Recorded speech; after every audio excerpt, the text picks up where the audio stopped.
The media will tell you that their purpose is to protect us from the government, right? Protect us from the government. The media favor a massive government. The media favor politicians who favor a massive government.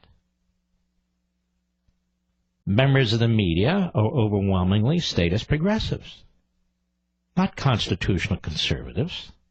Most of them don't even know what we mean by constitutional conservative. But they know they dislike us.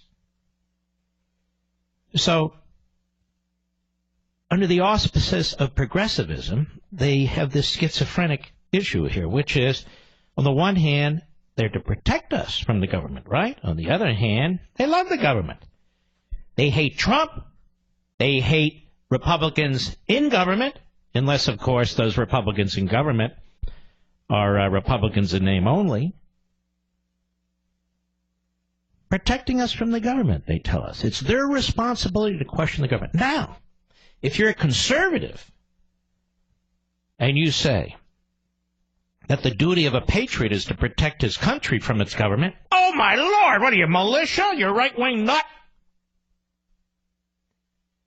And if you're a conservative, a constitutionalist, and you believe in the application of the Constitution, I mean, after all, there's our governing document, which puts a lot of pads and brakes and all kinds of things, obstacles in the front before the statist progressives.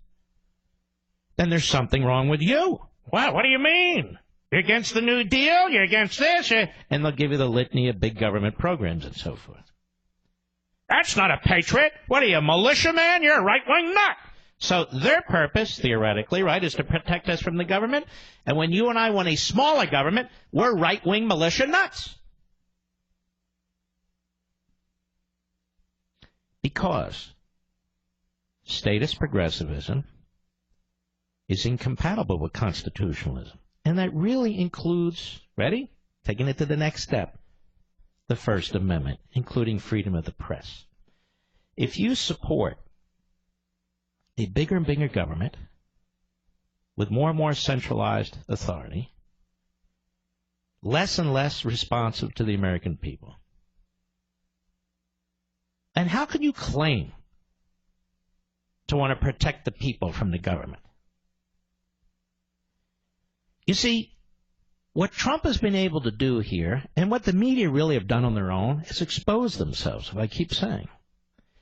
You have the greatest scandal in American history. It truly is.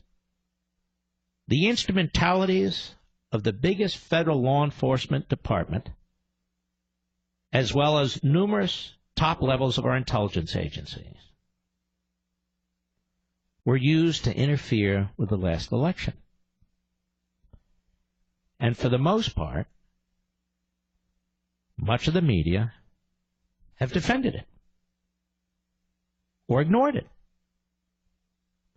Now, it's not like the media haven't done this before, as I've told you before, like the New York Times has ignored even worse, even more.